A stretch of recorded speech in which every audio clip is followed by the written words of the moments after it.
Welcome to the 2021 Charles Redd Center for Western Studies Annaley Naegle Redd Lecture. We're excited today to have a very important Indigenous rights activist, Walter Echo Hawk. And I will tell you a little bit about Annaley Redd, for whom the lecture is named. Then Amy Carlin, our office specialist, will offer an invocation, and then the Associate Director for the Center, Brendan Renzink, will offer an introduction to our guest. We were visiting before the program, and Brendan and I have a common connection with Walter Echo Hawk because we both served or studied under John Wonder, who is a legal historian from the University of Nebraska. And he was very interested in the work that Walter Echo Hawk was doing with the Native American Graves Repatriation Act and the American Indian Religious Freedom Act and some other kinds of things, and wrote an essay about him in a book called The New Warriors, which I helped him with. So it's wonderful to have Walter here speaking to our BYU audience. Annaley Naegle Redd was a prominent Southeastern Utah rancher and philanthropist. She was the wife of Charlie Redd. Annaley was born in the Mexican colonies in 1910 and was forced to leave Mexico during the Mexican Revolution. Once back in the United States, she grew up in southern Utah, and despite economic hardships, graduated from high school and completed a normal school education degree at BYU. She became a school teacher at LaSalle, Utah, where she met and married Charlie Redd.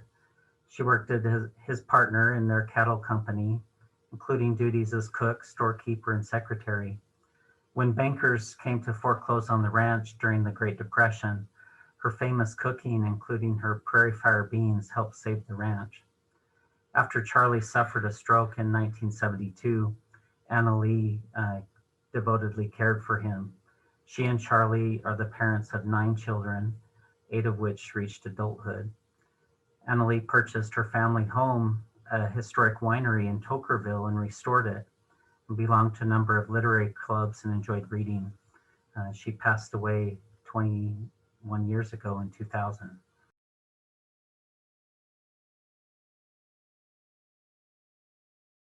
It's my pleasure to introduce our speaker and tell you a little bit about him before he joins us.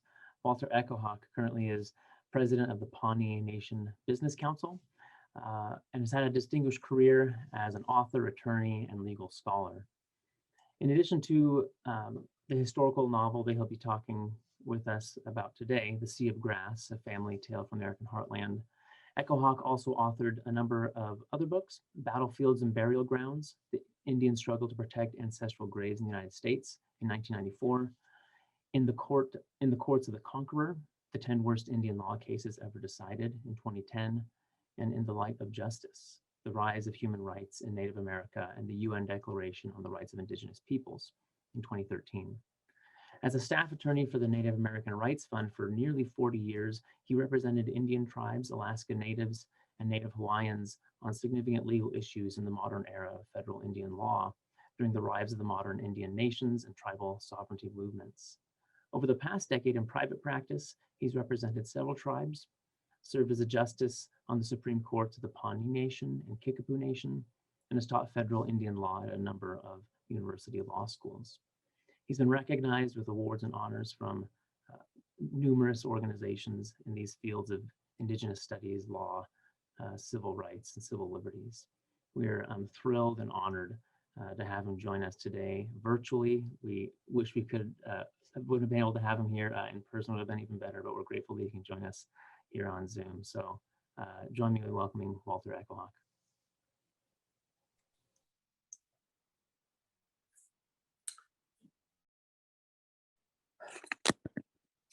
Good morning, everyone. I thank Mr.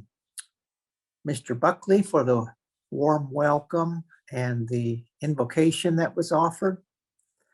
And I thank Dr. Renzink for the wonderful introduction And his invitation for me to come and be with you today, and also his help in getting me here virtually.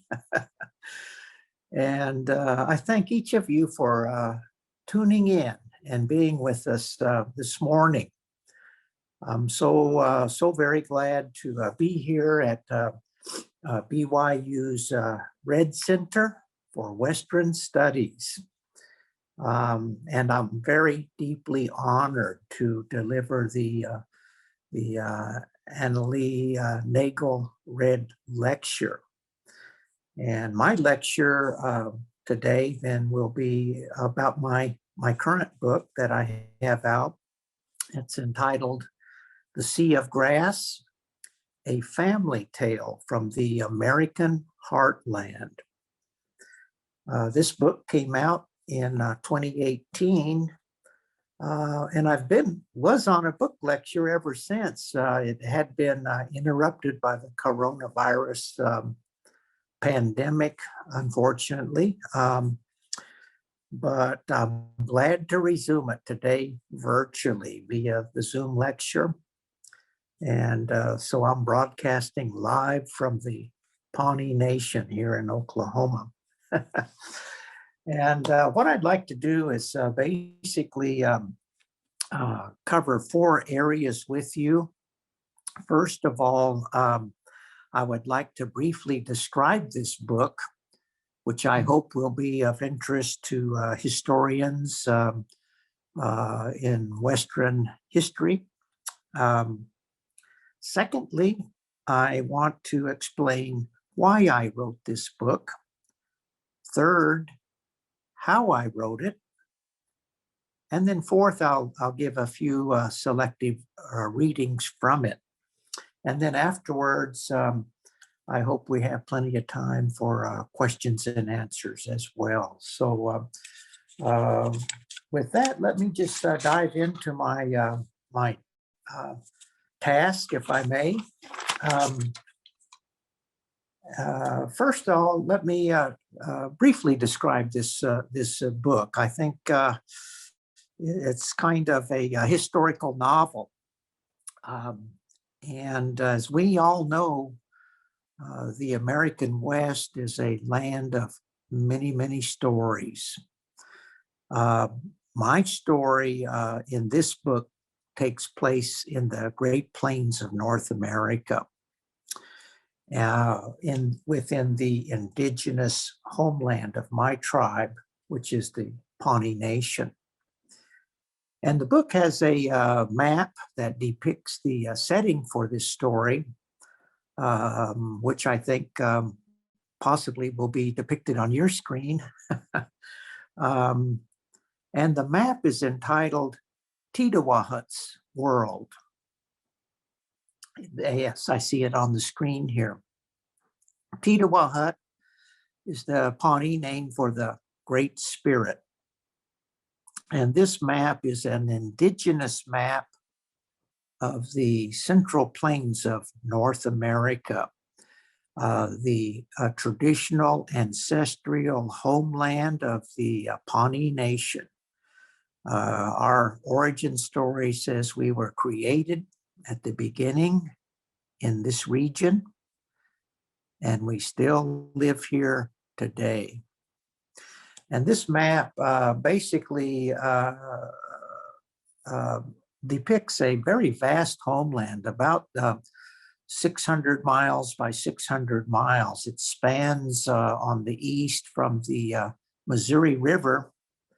All of the names, river names and places are Pawnee words for these places in the Great Plains translated into English. And it begins on the east with the Holy River, which is the Missouri River, and spans all the way to the Rocky Mountains to the west. To the north, it is bordered on the north by the Naegle River that runs along the South Dakota and Nebraska line. On this map, it's depicted as the Swift River, all the way down to the southern edge of our Aboriginal range on the Cimarron River, which is depicted on the map at the below there as Salt River Running. And then the little black shaded in square there at the confluence of that river with the Arkansas River, known on this map as the Long River comes from mountains, is the Pawnee Reservation today, where I currently live and am broadcasting from as we speak here, right on the banks of the Cimarron River. And this is the place in which is the setting for this story. And I wanted to talk about the map just a little bit because it basically lays out the cosmology of the Pawnee Nation as indigenous people native to this part of the world. And the map is bounded by a number of great stars that I wanted to talk about that the Great Spirit Titawahut placed in the heavens at the beginning of the time. According to our origin story, at one time, the entire universe was a dark, vast expanse. But it was a holy place because it is the home of the Great Spirit. And there came a time when the Great Spirit decided to create the world, and he began with the Star Nation. And so on this map, in the northeastern corner, the Great Spirit placed the big black star and gave that star the responsibility of holding up the vault of the heavens in that region. And also the power to, it gave to that star being the power to let animals and plants communicate with human beings. And then to the east there is Big Star, Upidit Kutsu. That is the morning star that rises in the morning. The Great Spirit made this star be a warrior star to drive all of the other stars before him at sunrise.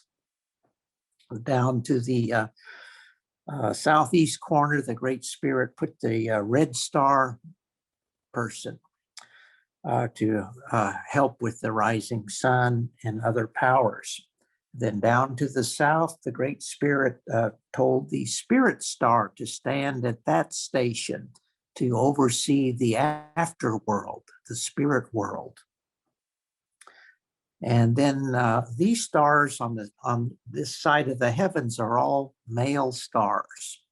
And on the western heavens, moving to the southwest, is all female star beings. Beginning with the female white star in the southwest and the bright star in the western heavens, which is the evening star. The Great Spirit told the evening star woman that you shall be the mother of all things in the creation of the world. Moving up to the northwest was the female yellow star, which controls the sunset. And then to the north is the Upidit Kakawati, the star that does not move, the northern star who stands in the north, overseeing as a chief, overseeing the rest of the stars. And in our creation story, the morning star in time mated with the evening star and created the first human being, a woman named Churiki, Standing Rain. And the sun and moon also converged in the heavens and gave birth to the first male human, whose name was Piraski. closed person. And these two were brought to earth near the Missouri River and placed upon there they were placed upon a cloud and brought to earth by a whirlwind and put on the west bank of the Missouri River. From there, the first man and woman peopled this region over time.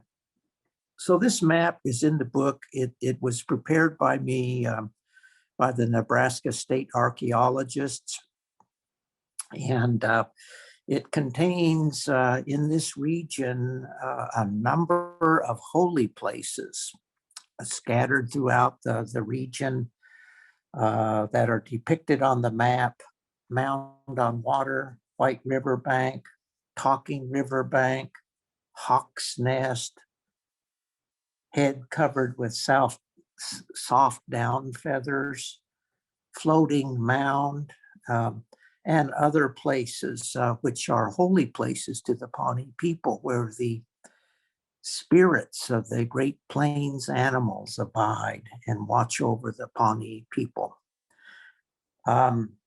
This map also contains the principal villages that I discuss in this book, where my ancestors were born. So this map, which is in the book, it depicts this part of the world as an indigenous map of the Pawnee homeland, and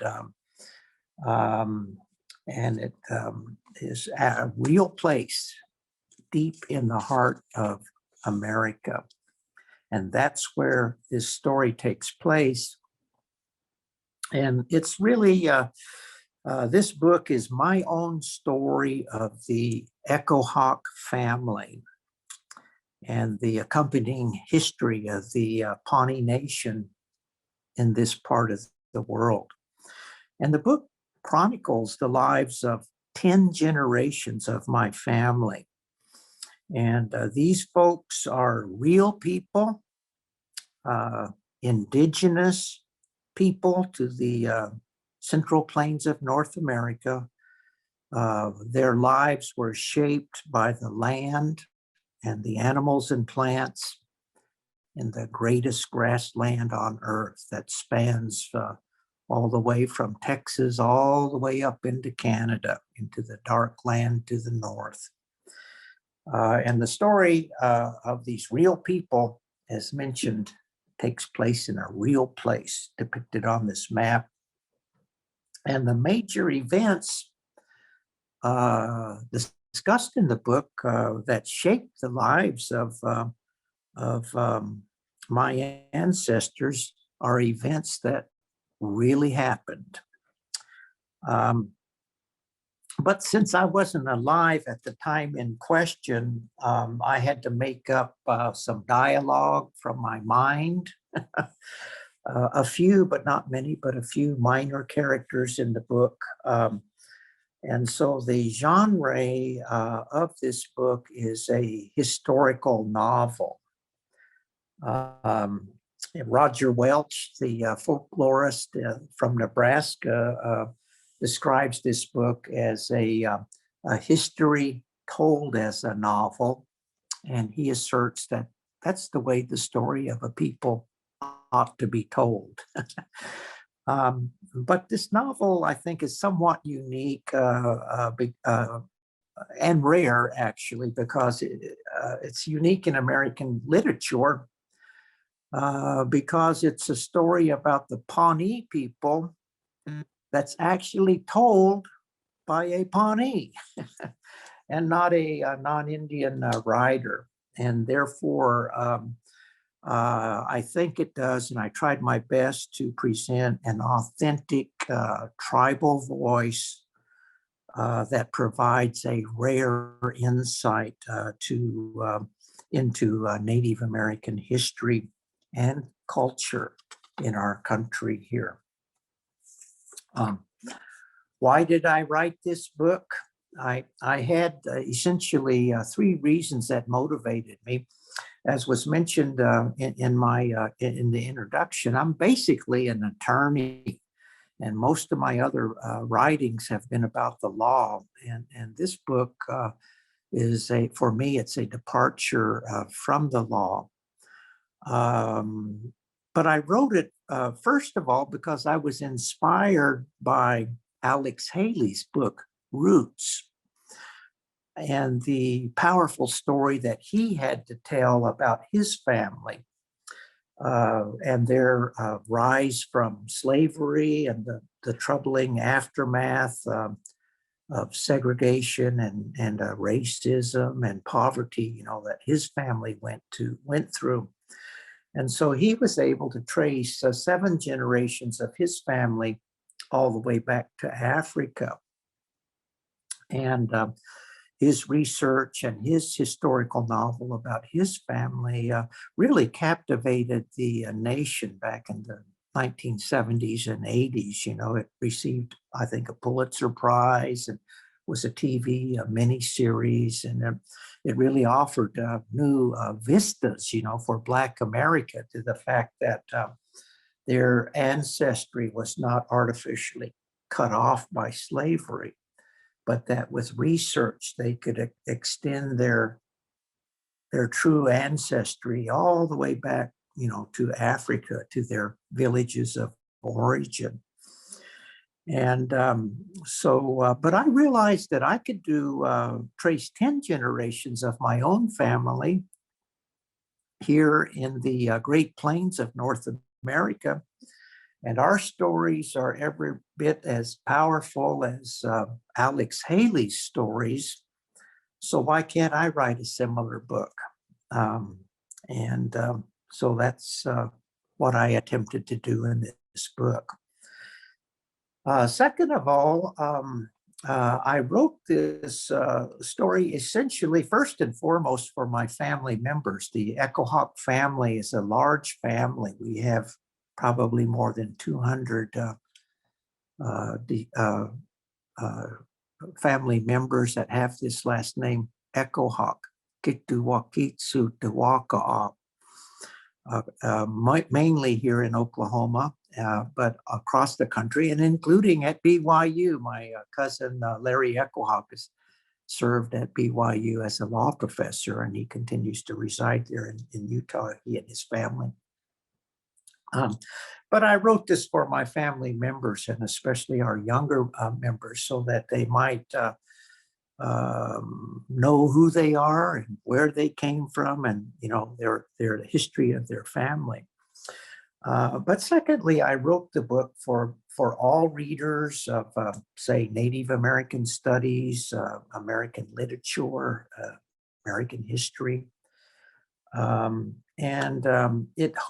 book hopes to inspire the readers basically to research your own family and tell their stories of your ancestors. Because there's one big truth here, one great truth, and that is that all families have ancient roots with very powerful stories to tell. And that includes each and every one of everyone who has tuned in here. We all have powerful stories to tell, and I think we all owe our ancestors a great debt of gratitude, because we're here today only because they had resilience, and they survived the challenges of their day. And they did survive.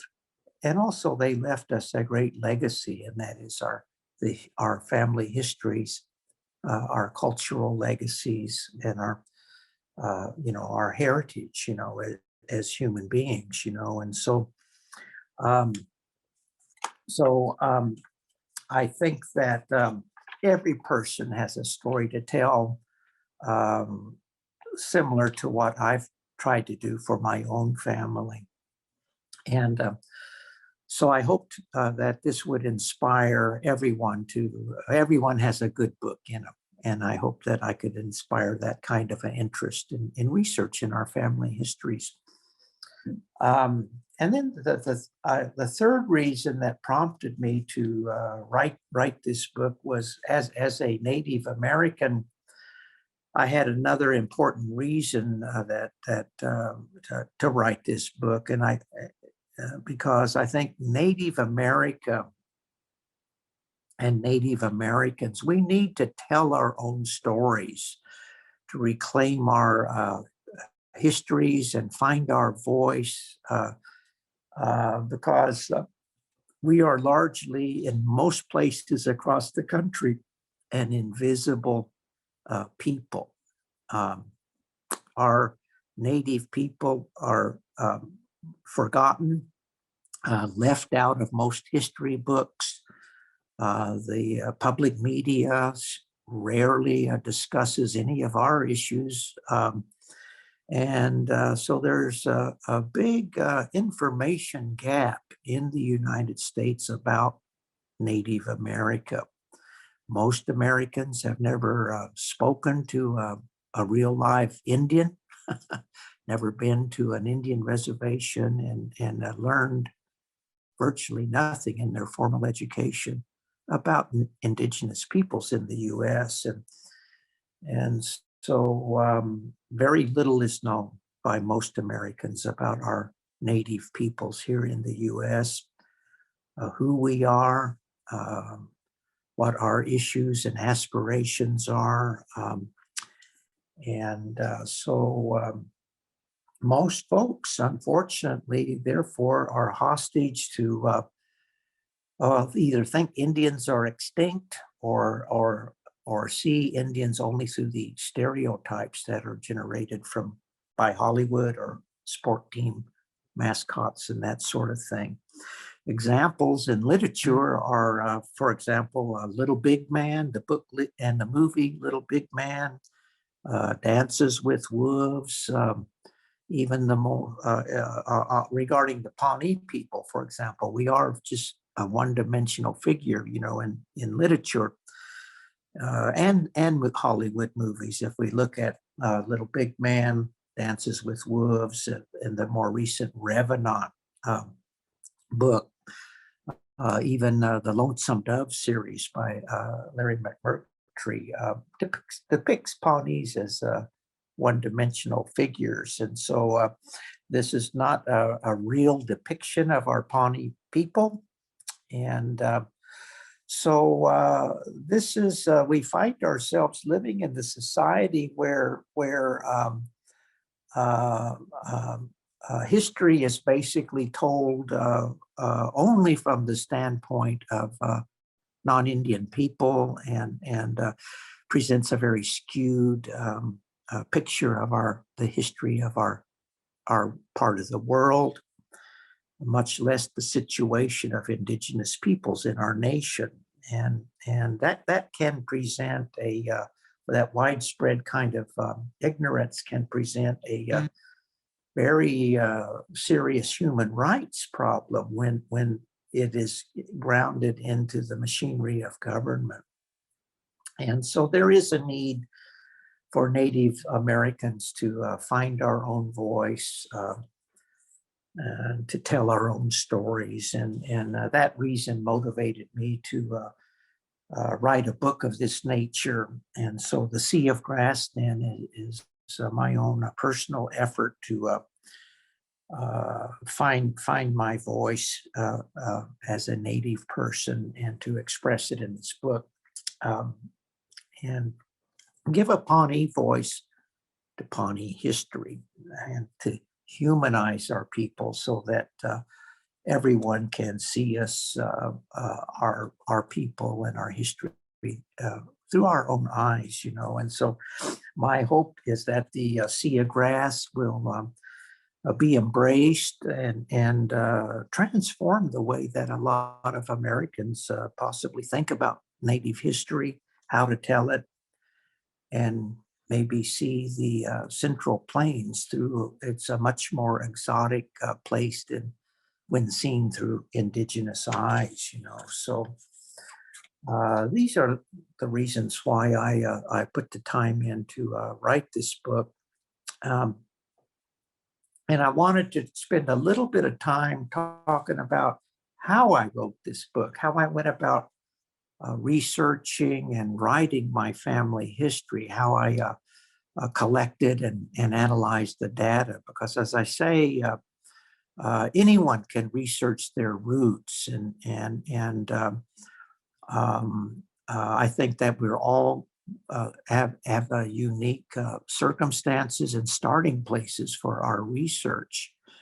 But I'm certainly no genealogist, nor am I a historian. But if I can do it, I think anyone can do it, actually, you know. But I wanted to spend a little bit of time, because each one of you could do has a book in you of this nature, and so I wanted to talk a little bit about how I approach this task. And I think that for any researcher who wants to research and then write about their family history, there's three basic areas that have to be investigated. First, people. Who are your ancestors? And how do we find out who they were? In my instance, the source of my information was the oral traditions of the Echohawk family elders, my elders that I had. And they, I had come from a large family, and my aunts and my uncles were just wonderful, wonderful, fascinating storytellers. And I just loved to be with them at family gatherings and listen to them talk about the family. And that was my principal source. And I had one uncle, for example, who spent a lot of, when my father passed away, he sort of stepped into my father's shoes as my father. In fact, I had I was fortunate to have many fathers, you know, among my uncles. But he came to visit me one time when I was living in Colorado, and every evening over a 3 or 4 month period, we would go down to my computer after work, and I had a family tree maker computer program installed in my computer.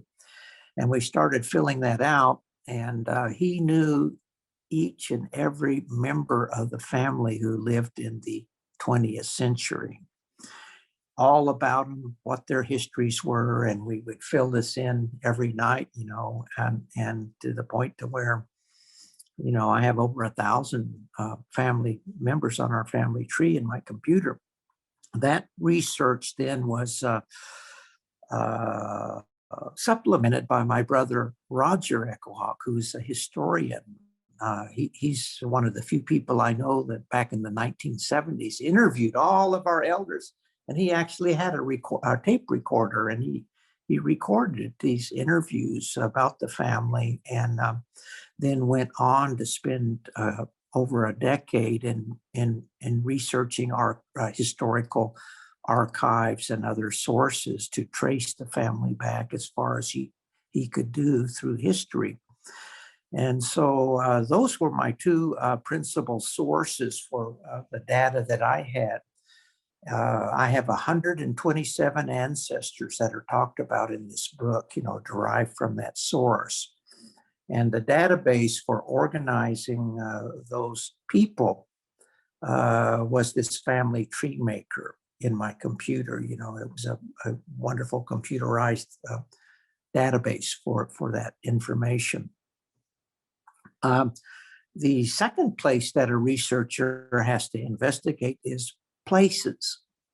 Where did your ancestors live? And there, I think it's important for researchers to actually go to those places and walk the earth, the same earth that your ancestors walked. It gives a lot of meaning and reality to your research about your ancestors and the generations over time. Of course, I'm very familiar with this part of the world, the Central Plains, having lived here all of my days. And the database that I used to collect that information were maps, maps, and maps. And Also very fortunate to go back through this area I had been through many, many times, but with this book in mind, along with my brothers. We were sponsored, I was sponsored by the Center for Great Plains Studies when I was researching the book. And we went through all of these village sites that are talked about in the book and these holy places. That resulted in this map that we have in the book here. The third thing to research are events. What happened to your ancestors? And in my case, I consulted many, many sources.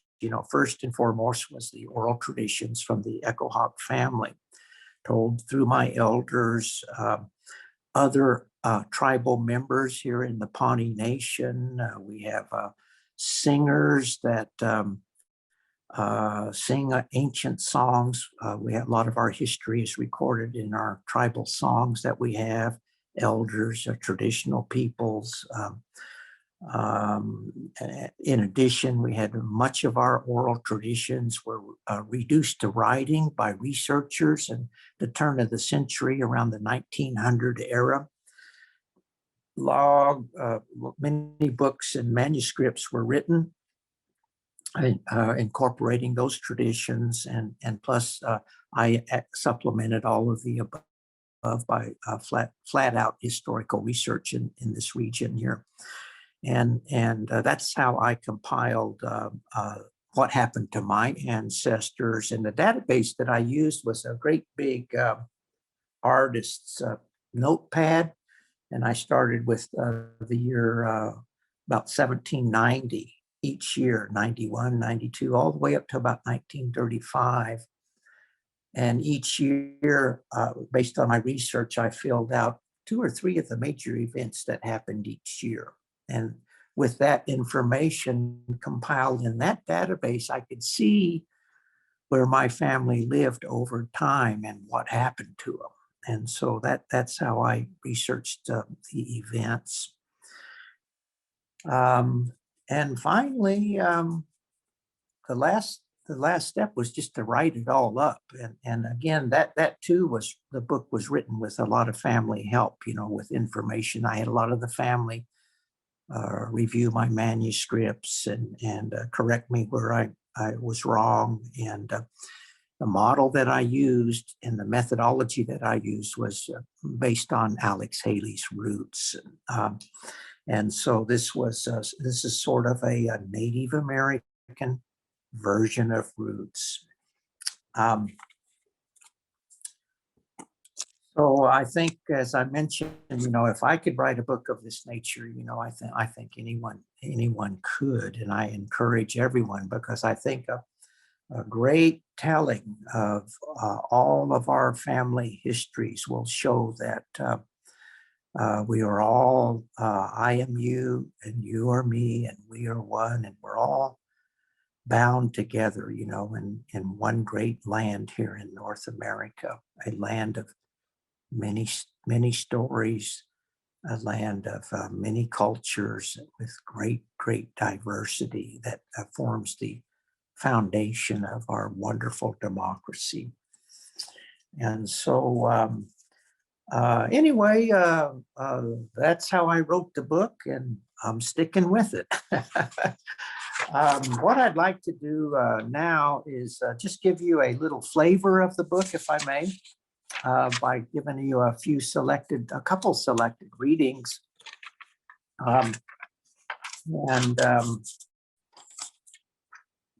Then we could open it up for answers, questions and answers. The first selected reading that I want to give to you comes from a chapter in the book. And the book comes in 3 or 4 parts. It's told through the eyes of different ancestors that lived. And the first section of the book, the narrator is my triple great-grandmother, a woman named Chitu, which in English means calico cloth woman. And she lived from the 1790s to 1864. And she was born on the Republican River in Nebraska. And her birthplace is depicted on the map that was presented in the book there in village site number 1 on the banks of the water fouled by buffalo, which is our name for the Republican River.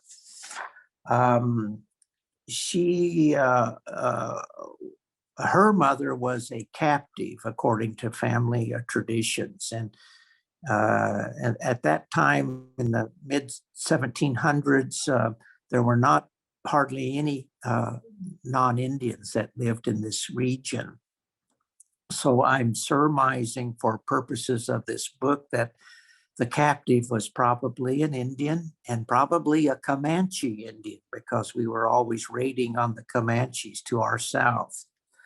Her father was a Kitkahocky warrior, Pawnee warrior, and she too was a survivor. During her lifetime, she saw smallpox, she saw war, she saw famine, she saw freedom of the Pawnee people to follow the buffalo throughout this region. The Pawnee people were a buffalo nation. We spent 3 months of every summer, the entire nation would follow the great herd on the Buffalo Road throughout this region. And we would return to the winter hunt in a 3-month winter hunt as well. And so we spent a lot of time on the Great Plains, and even though we resided in full-time permanent earth lodge villages along the major streams of the region. So she saw our way of life during that period, and she became a mother of 7 brothers and 1 girl that we know of. So she became the matriarch of a large, big family in the 1800s, and she narrates the first 14 chapters in part 1 of this book from the 1790s to 1864. And I want to read, and this is in her words, and when you write a book of this nature, and she was, I had to put myself in calico cloth woman's shoes, or moccasins, I should say. So I had to get in touch with my feminine side, which is very challenging. Once you do that, there's no turning back, I guess, because I was in her shoes for several months writing those 14 chapters. But this chapter out of this book, these pages I want to read, is entitled Smallpox. I think it's apropos to us today because we live in this coronavirus pandemic. So I want to read a few pages for you from this book, this section of the book. And say that she was given a vision that the smallpox was coming, and she had to flee her Earth Lodge village, her home on the Loop River at that time, and to flee because smallpox was coming to the Loop River. And the spirits told her to return to the Republican River, the home of her birth, to live out the smallpox years in safety with her little family. And so the next day she packs up with her little family, and they flee that village and head south towards the Republican River. And the story picks up from here. I'm going to read from it now.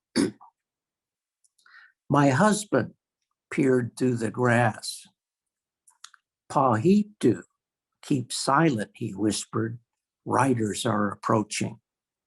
We hid ourselves in a ravine.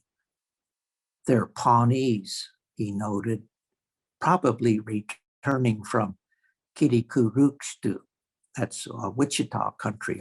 We have our relatives that live to the south of us. But we took cover anyway.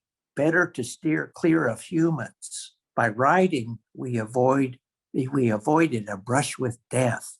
For unbeknownst to us, these riders were infected.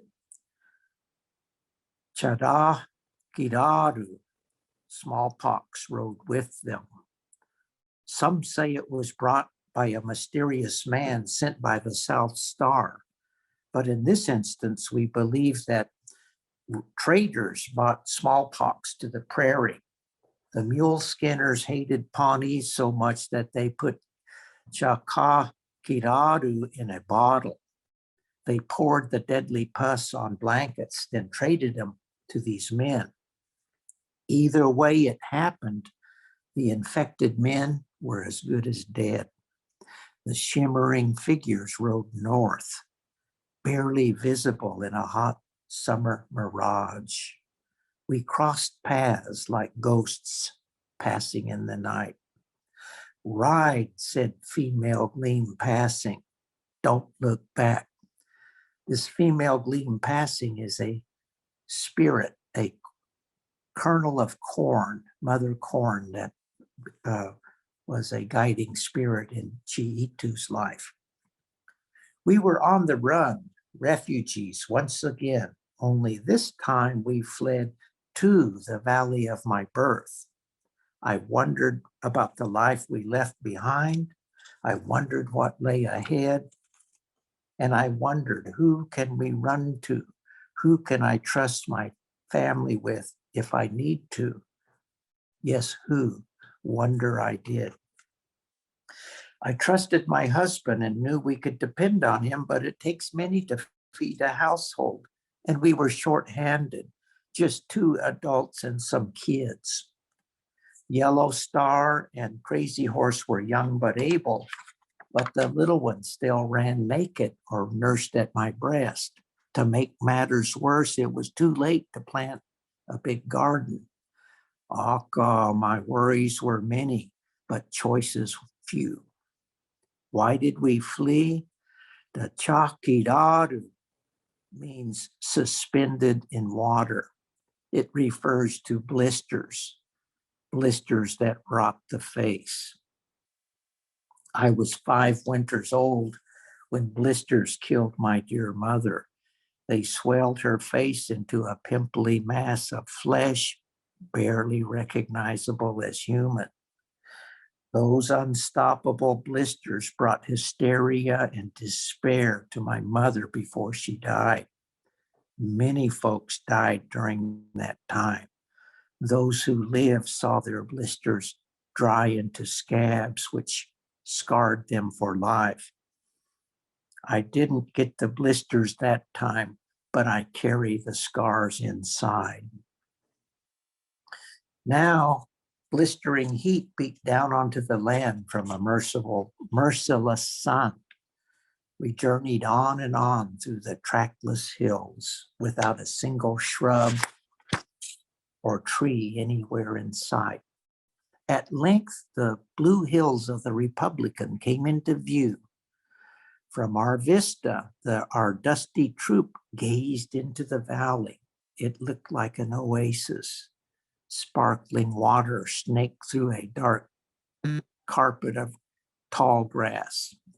Trees crowded close to the riverbanks. The land was quiet. We were the only humans in 100 miles. We heard only the wind caressing the prairie and the gurgle of bubbling water.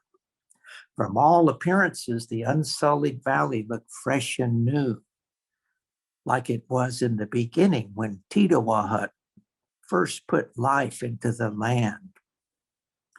After the Kitgahaki, that's the Pawnee band that she lives in, is a member of, and me as well. After the Kitgahaki left 20 winters ago, the valley regained the purity it once possessed, and Mother Earth began life anew with all her powers intact. To us, it was a marvelous sight. Aha! I thought, this is what Standing Rain saw when the world was new. I'm not Standing Rain, but if nature can recover and begin anew, I figured we could too.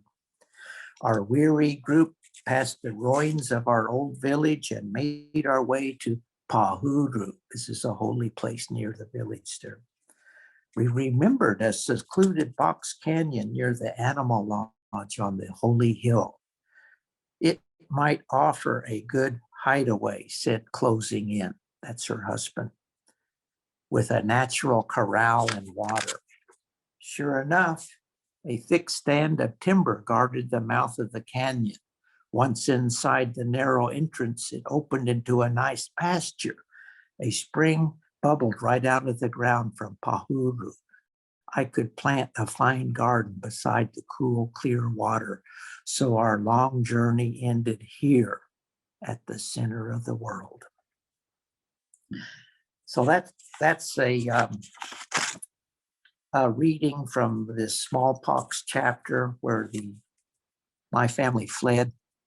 They survived the smallpox years. All 7 of her sons and 1 daughter lived through the 1830s when smallpox hit the Pawnee 2 or 3 times and left our nation in shambles. But the Echo Hawk family was able to survive, through this fleeing and finding safe haven at the Holy Hill on the Republican River. The second quick reading, I don't know how I am doing on time. Do I have time for a second reading, or Brendan, or should we? We're at about 5 minutes to the hour, so we can go as long as you'll let us. Well, if you like, I have a shorter reading I could do, but if I'll leave it to you. If you want to open for questions, we can certainly do that. I just wanted to give a flavor of this book here, Yeah, no, go ahead and do. If you have another short reading, we'd love to hear it. Please do. Okay, well, excellent. Well, the next reading then, and it's a little bit shorter. It's about my great-grandfather, Echo Hawk, whose portrait is painted on the cover of the book by my son, Walter Echo Hawk III. And Echo Hawk was born in 1854 and he lived through 1924. And he narrates the second part of the book.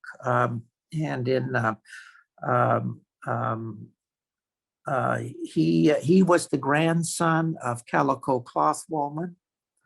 My great-grandfather, he is the patriarch of today's modern day Echo Hawk family. We trace our name back to him. And he saw many, many changes in his 70 years, from 1854 to 1924. And he narrates this part of the book about his life and times.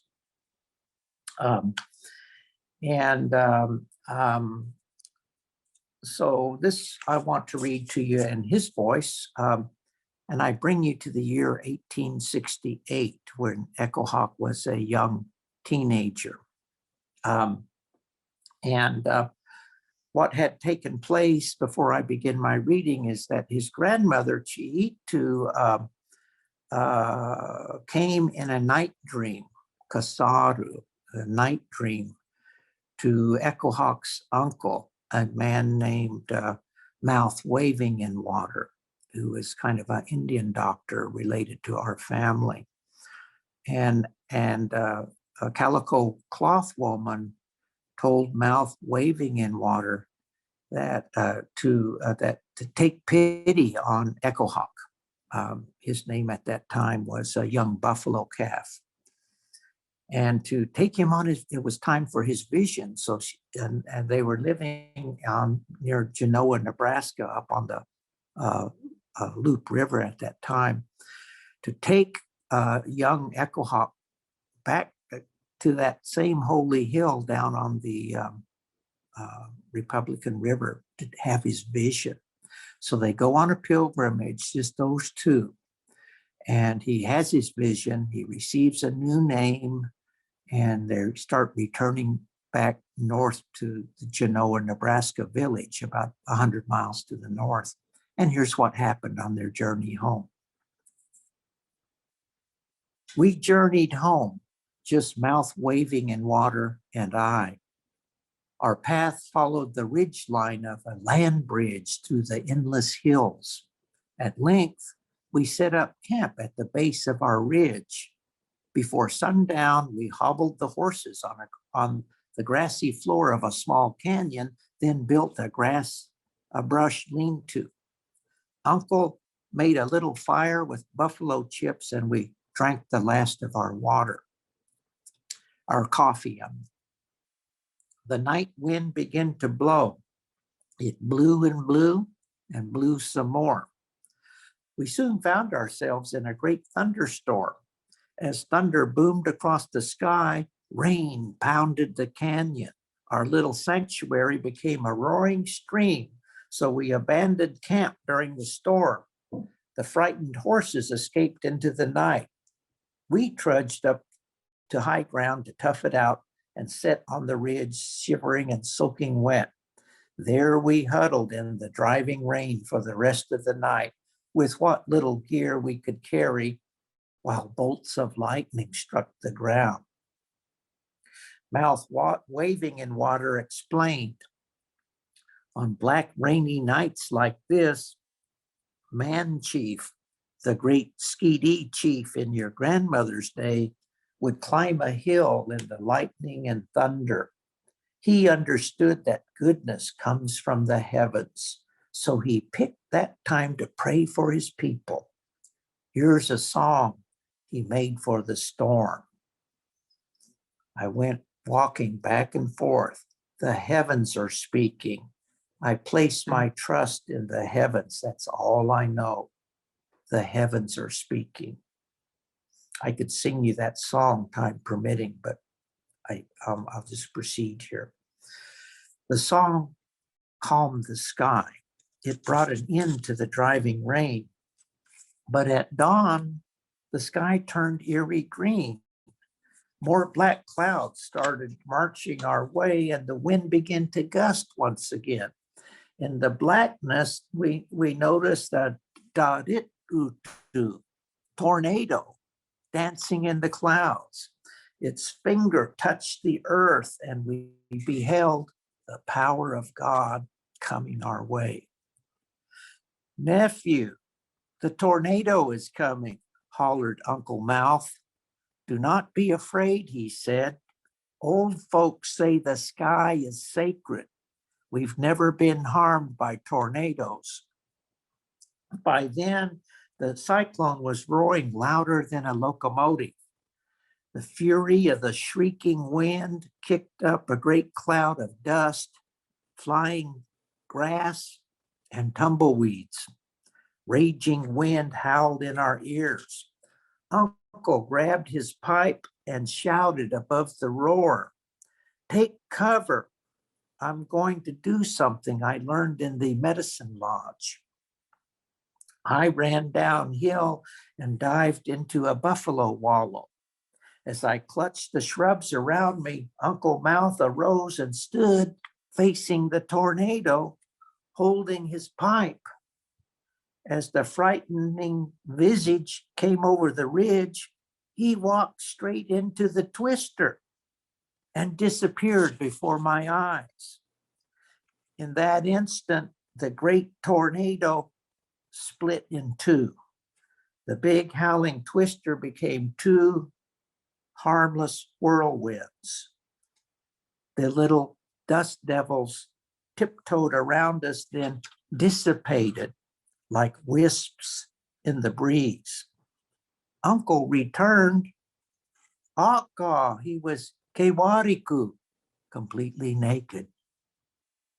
All his clothes were lost in the storm, but he still held that pipe, the one called Beloved by Heaven. Now you see the power of this pipe, he said. It's blessed by heaven. After that awesome incident, I saw mouth waving in water in a brand new light, for I knew he was no ordinary man. He was Waruksti, holy. I could never look upon my right uncle in the same way ever again. And needless to say, I became a firm believer in his pipe. Thank you. So these are excerpts from the book, and that concludes my opening remarks. And I thank you, and I'm open for questions. Thank you so much, Walter. If we were here, I'm sure you'd hear quite a bit of applause. I was touched by these readings, and as you were reading, I was reminded of really the power in reading each other's stories, in which we find that they're all human stories and we're all more alike than perhaps we thought. It reminded me actually of a lecture we hosted a couple of years ago from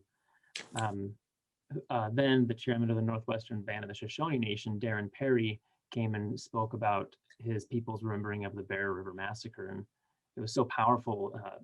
People were in tears as, I think they just connected on this human level.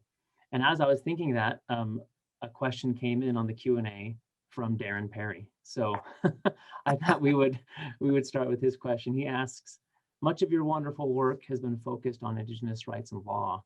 Was writing this book using oral history therapeutic? Yes, it was very therapeutic for me,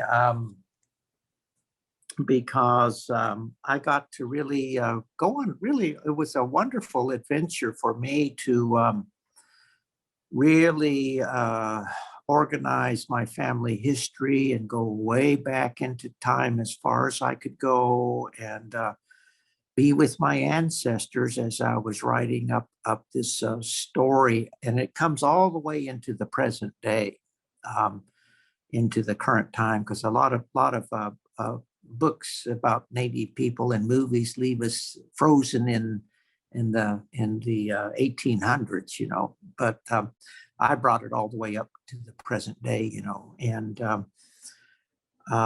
it was a wonderful journey that I was able to go on, and it was very challenging too, because it was my first attempt at writing in this genre of a historical novel that had I sprinkled a heavy dose of magic onto these pages that comes from Pawnee cosmology and Pawnee ceremonies and our way of looking at the world,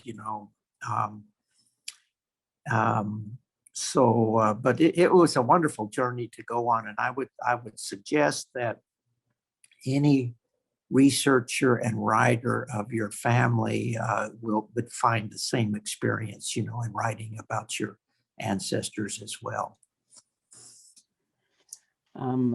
Eric Rasmussen, who is actually a member of the Red family, wrote in and said he was especially touched by the story of Calico Cloth Woman.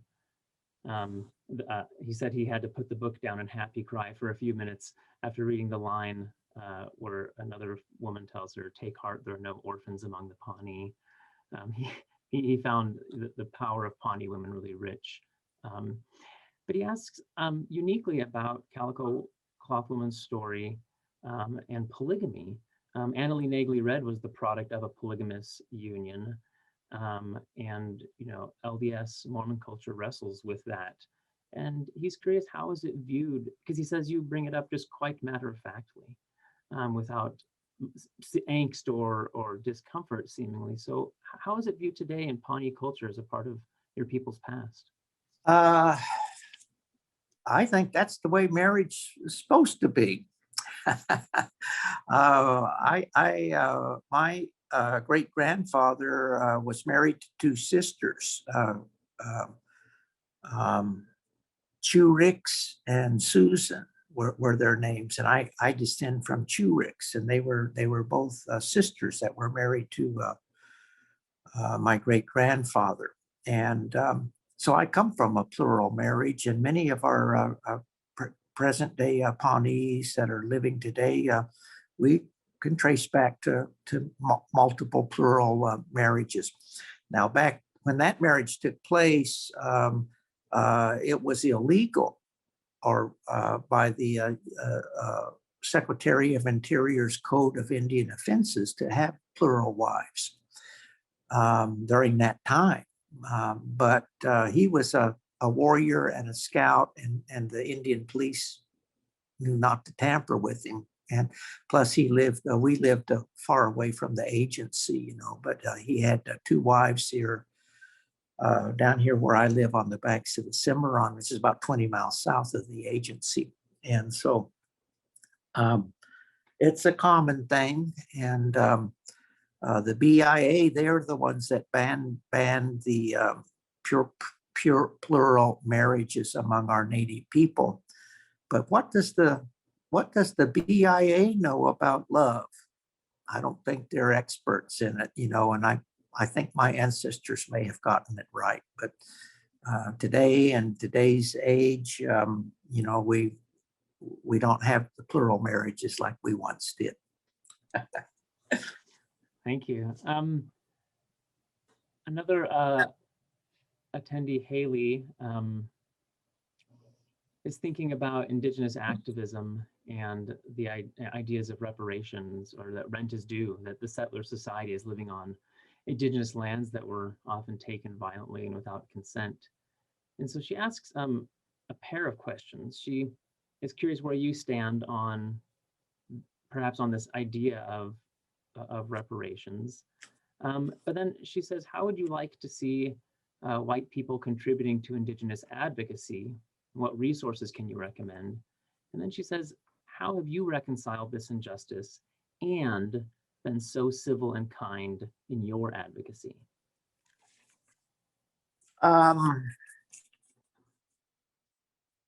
I think that whenever a nation has a painful past, that reparations are always in order, and here in the United States, we have a splendid democracy, probably with unprecedented freedom that the world has never seen before. And we're very proud of our democracy, but at the same time, and we've expanded it, we have all these core American values that have animated our nation. On the one hand, that brought us to this unprecedented democracy and freedoms that we enjoy. But on the other hand, we have certain inner demons from our history, in terms of its indigenous peoples, who their lands were colonized, they were conquered and then marginalized and not treated very well by the government. And that's a painful past from our history that is in need of reparations. And all of the world religions tell us that if you want to heal a painful past, just about every religion under the sun lays out 5 steps for healing a painful past. And one first step is an apology. You have to muster an apology, to go on bended knee to the person you have injured and apologize. Very difficult to do. For example, the persons who committed genocide in Rwanda, to go apologize to the people that they tried to kill. It would have been very difficult, for example, for the Trump administration to issue an apology to anyone for anything, much less to someone that had been historical harm. But you got to do it because it relieves guilt. It paves the way for a healing. The second step is to accept the apology. Also hard to do. If your family was wiped out, if your land's culture destroyed, it's only the strong can accept a genuine apology and forgive. Okay, but that bridge has to be crossed in step 2. Our wisdom traditions teach us that in the great religions of the world. So once that acceptance has been done, it clears the way for acts of atonement. Acts of atonement. That is to make reparation.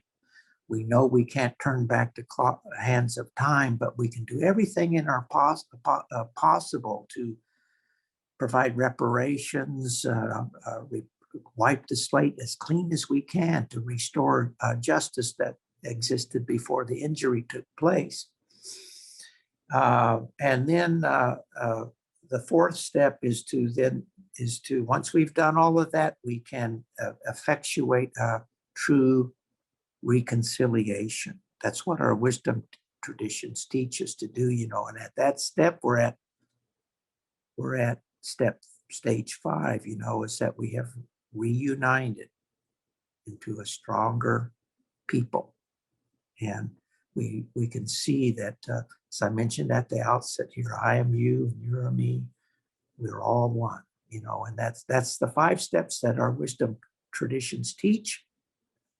Any religion of the world, tribes have ceremonies to do that as well.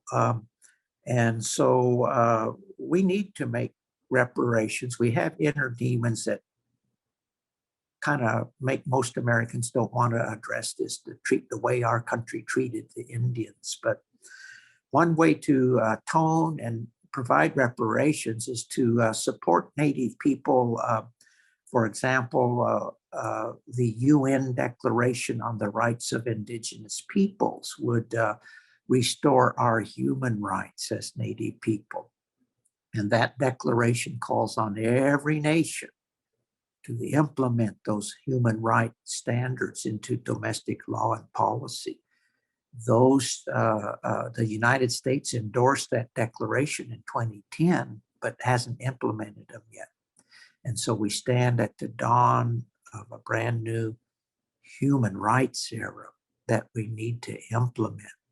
And it could take the work of a generation. And Native people are going to need all Americans of goodwill to help us along that way, because we stand at the foot of that mountain to restore the human rights of Native people that fell by the wayside, and so that would be one way that we could do that. A national project has been formed to implement those standards by the Native American Rights Fund in Boulder, Colorado, that people can go online and see their website. And we're about to launch this social justice law reform movement and could use everyone's support. Well, it's no wonder that so many faith traditions focus on these things, because they're both the hardest things to do, but also the most essential, really, for healthy societies. DJ Gonzalez, one of our history professors here, asks, and I think we have maybe time for this and maybe one last question. What suggestions do you have for teachers who would like to include Indigenous voices, experiences, and contributions in their classes, but don't know where to begin? Well, I think there's a very, very robust movement in most colleges across the country to have a very vibrant Native American studies classes and courses and coursework. And so that would be one place to turn, would be the colleges of higher education to get guidance on about how to, or resources available, because they tend to bring in the Native speakers and have connections out in the communities. Every state and every corner of our country has very strong Indigenous connections and ties to these lands. We all stand on Native land. And so I think it would be fairly, that you would want to inventory the tribes that come from your area that are connected to the land, whose cultures sprang from the soil on where we stand, and establish a contact with them.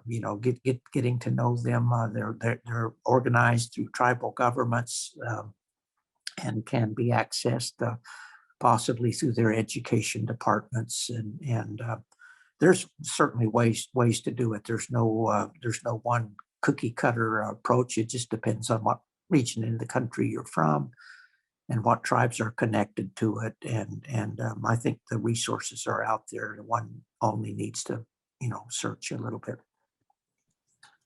Yes, I know that here locally, some of the school districts have even created curriculum, and I would not be surprised if there's a lot of K through 12 school districts around the country who, unbeknownst to most of the people who live in the district, they actually have developed some things, or they have a contact or a contact with local tribal peoples that people could pursue. Those perhaps aren't as well publicized and known as they should be. Yes. One last question. This comes from my current intern. Maybe he's trying to get some brownie points here by attending. Smart student. He says that you mentioned that you hope that your book will reach the younger members of your own family, as well as broader audiences. And he's curious what reception you've seen over the last 2 years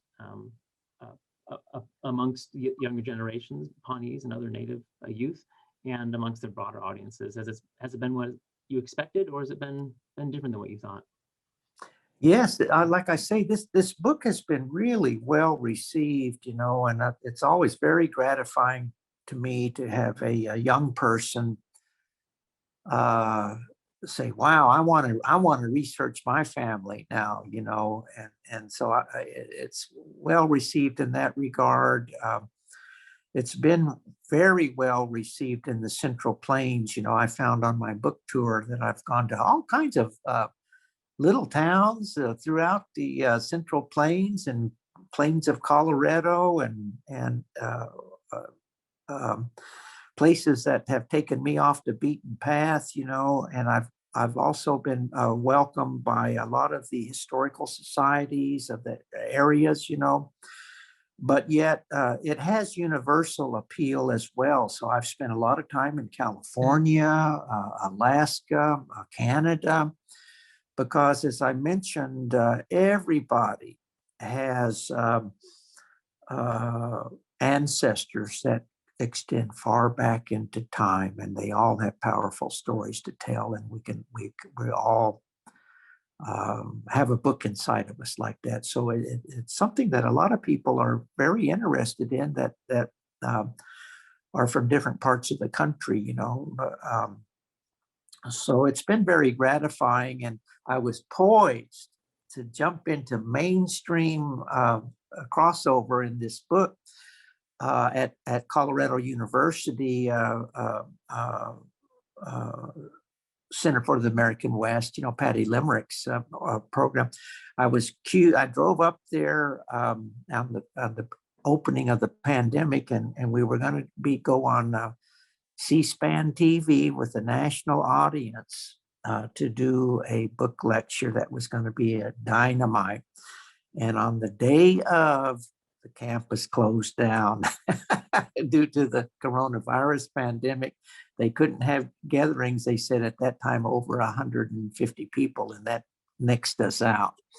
And so it was kind of a big disappointment to me, but I was just glad to get home safely, I guess, at that point. But this is, I think, a book that should interest readers that want to read a story that I think is well told, and get a unique, see our land through Indigenous eyes. And I think there's a lot of appealing aspects of the book, if I may be so bold to say. But